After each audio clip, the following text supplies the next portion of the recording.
माजी अजाब है यार अब छीन ले मुझसे हादसा मेरा।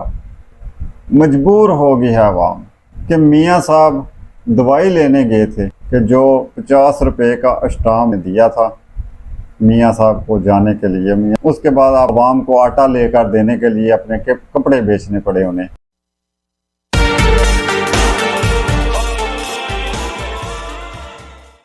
औज़ुबिल्लाहिमिनश्शैतानिर्रजीम बिस्मिल्लाहिर्रहमानिर्रहीम। लाखों करोड़ों दरूद मेरे नबी सल्लल्लाहु अलैहि वसल्लम पर और आप सल्लल्लाहु अलैहि वसल्लम की आल पर। नाज़रीन कराम, लाहौर जलसा हमारी कायद मरियम नवाज़ साहिबा ने पुरजोश अता फरमाया। अच्छा जनाब, अपनी कायद की बातें सुनकर बड़ा दिल चाहा कि नारे लगाएं और कहें कि शेर एक बारी फेर, और कहें कि मियाँ जदू आवेगा तो लग पता जावेगा। लेकिन वो कहते हैं ना कि याद माजी अजाब है यार अब छीन ले मुझसे हादसा मेरा। ये चीज़ आ जाती है सामने। अच्छा, मरियम नवाज साहबा ने फरमाया कि नवाज शरीफ अकेला नहीं आ रहा, पाकिस्तान की खुशहाली भी साथ आ रही है। नवाज शरीफ अकेला नहीं आ रहा, पाकिस्तान की तरक्की भी आ रही है। जब नवाज शरीफ को निकाला गया तो पाकिस्तान की खुशहाली को भी निकाला गया, पाकिस्तान की तरक्की को भी निकाला गया, पाकिस्तान की कामयाबी को भी निकाला गया। और अब जब मियाँ नवाज शरीफ साहब तशरीफ़ ला रहे हैं तो पाकिस्तान की खुशहाली भी आ रही है, पाकिस्तान की कामयाबी भी आ रही है, पाकिस्तान की तरक्की भी वापस लौट कर आ रही है। मेरा बड़ा दिल चाहा कि नारा लगाऊं कि मियाँ दे नारे बजनगे।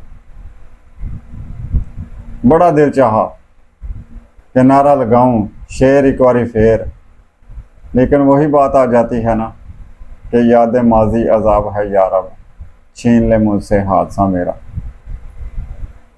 मुझे फिर याद आ जाता है कि जब हमारी कायद हमारी लीडर ने 2022 में महंगाई मुकाओ मार्च किया था, तो उस वक़्त उन्होंने कहा था कि इमरान खान चला गया तो मुल्क की खुशहाली आ जाएगी, मुल्क कामयाबी की तरफ चल पड़ेगा।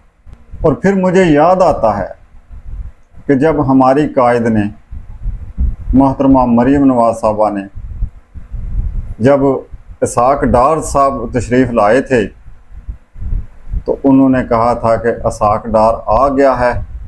बल्कि इसाक डार साहब के आने से पहले ही जब इसाक डार साहब आने लगे थे तो हमारी कायद ने कहा था कि इसाक डार आ रहा है तो मुल्क की सारी परेशानियां ख़त्म हो जाएंगी।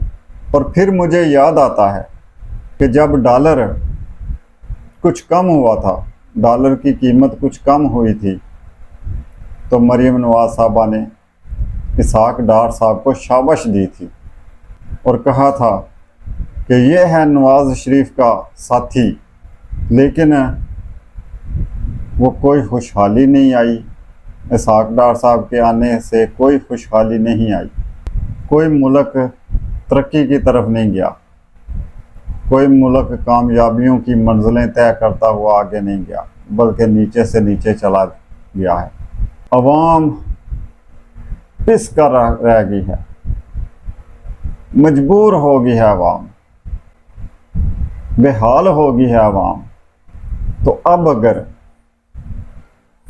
अगर मियाँ साहब आ रहे हैं, जैसा कि हमारी कायद मोहतरमा मरियम नवाज साहबा फरमा रही हैं कि हमारे कायद मियाँ मोहम्मद नवाज शरीफ साहब तशरीफ़ ला रहे हैं, दिल तो बड़ा चाहता है नारे लगाएं, लेकिन कैसे लगाएं कि मियाँ साहब दवाई लेने गए थे। अच्छा, एक बात और भी कही थी हमारी कायद ने कि मियाँ मोहम्मद नवाज शरीफ को जिला वतन किया गया।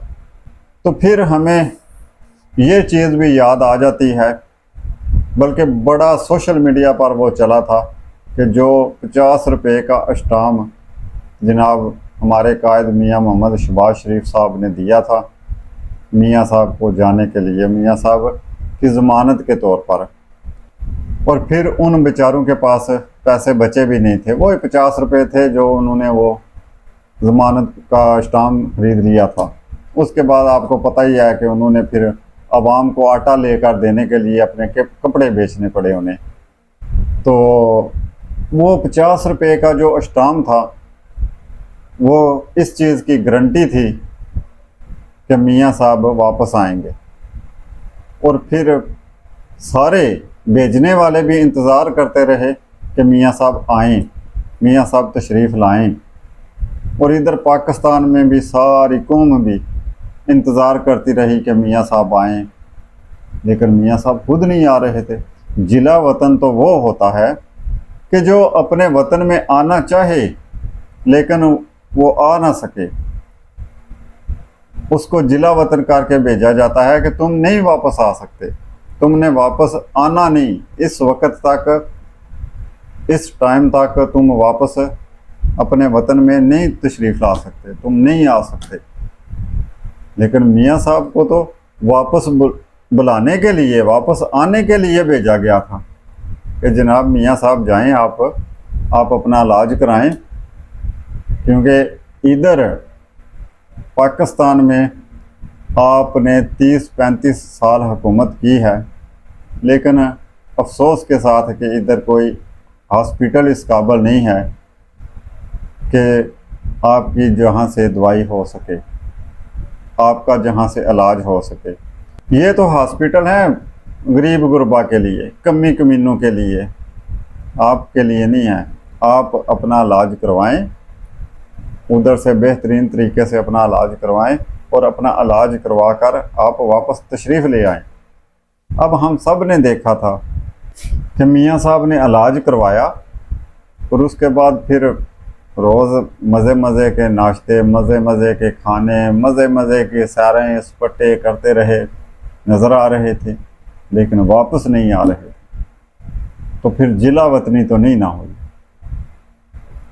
फिर नारा लगाते लगाते हम रुक जाते थे कि अब क्या नारा लगाएं।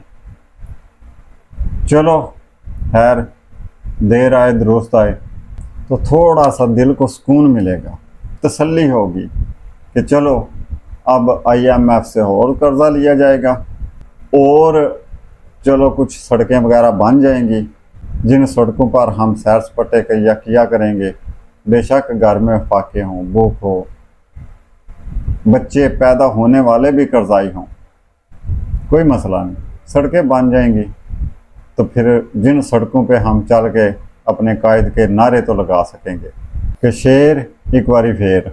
नाज़रीन कराम, आप सारी बातें सुनकर बड़े हैरान हुए होंगे, लेकिन हकीकत ये है कि यही हमारी किस्मत है कि हम सिर्फ़ और सिर्फ नारे लगाने के लिए हैं, और उन नारों के बाद फिर डंडे सोटे खाने के लिए हैं। जब डंडे सोटे मारने हों तो हमारे कायद जनाब आ जाते हैं और फिर आकर डंडे सोटे मार के कोई महंगाई के हवाले से थप्पड़ लगाकर, कुछ बिजली के बिलों के हवाले से थप्पड़ लगाकर, वो जनाब इस तरह के थप्पड़ चपेड़े हमें लगाकर वो चले जाते हैं। और उसके बाद हम बैठकर रोते रहते हैं, अपने गाल जो हैं वो देख देख कर रोते हैं। लेकिन उनका जब फिर दिल चाहता है, उस वक्त तक हम पिछले थप्पड़, पिछली चपेड़ें, हम सब कुछ भूल चुके होते हैं। हम इस चीज़ पे होते हैं कि अगर पेट्रोल 36 रुपये लीटर से 150 रुपये लीटर तक जाता है और फिर वहाँ से वापस 80 रुपये, 90, 80, 85 रुपये लीटर आ जाता है, तो हम उसी चीज़ को, उसी नारे को लेकर हम फिर मियाँ के नारे बजनगे, फलाने दे नारे बजनगे, हम लोग शुरू हो जाते हैं।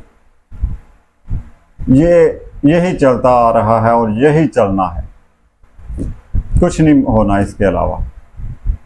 सोने की चिड़िया ये मुल्क, जिसको कुदरत ने बड़ी नेमतों से नवाजा है। ये मुल्क गरीब मुल्क है। इतनी नेमतें होने के बावजूद यह गरीब मुल्क है। इतनी नेमतें होने के बावजूद मकरूज मुल्क है। और फिर सारा इस मुल्क का बेड़ा गर्क कर गया इमरान। वो कोई बंदा सानू ये तो दसे अज तक, सानू ये तो पता चले कि इमरान हाँ बेड़ा गर्क कर गया 2018 तो। 2018 में आकर इमरान हाँ बेड़ा गर्क कर गया, चलो कर गया। 2018 से पहले ये मुल्क मकरूज क्यों था, क्यों करजई था ये मुल्क? उसके आने से पहले उस नकम्मे, उस नखट्टू, बड़े चोखे सारे भैड़े बंदे दे आवन तो पहला ये मुल्क क्यों मकरूज था? क्या यह खुशहाल मुल्क होने के काबिल नहीं था? क्या इसमें कोई ऐसे ज़रा नहीं मौजूद हैं कि जिनसे खुशहाली हो? क्या इस मुल्क के पास नमक जैसी दौलत नहीं है? समंदर, बंदरगाहें, रेगिस्तान, पहाड़, मैदान ज़राअत के लिए नहीं हैं? अगर ये सब कुछ हैं तो फिर ये मकरूज क्यों था? 2017 से पहले ये मुल्क मकरूज क्यों था? वो नखट्टू, वो नकम्मा, वो बहुत ही बुरा, वो तो आया, उसने आके तबाह कर दिया। लेकिन पहले क्या था? अगर तो पहले मकरूज नहीं था, गरीब नहीं था, किसी से कर्जा नहीं मांगा जा रहा था, तो फिर तो वो निकम्मा कर गया सब कुछ। नाजरीन, कुछ नहीं बनना। अगर कुछ बन सकता है तो सिर्फ यही बन सकता है कि ये मुल्क ला इलाहा इल्लल्लाह की बुनियाद पर बना है। और शायद इसी वजह से इतना ज़्यादा नोचने के बावजूद ये खड़ा है, तो इसी वजह से खड़ा है। और इसी नाम की वजह से ही इसका कुछ बनना है, वरना कोई हालात नहीं है। अपना बहुत बहुत ख्याल रखिएगा और हमें भी दुआ में याद रखिएगा। फी अमान।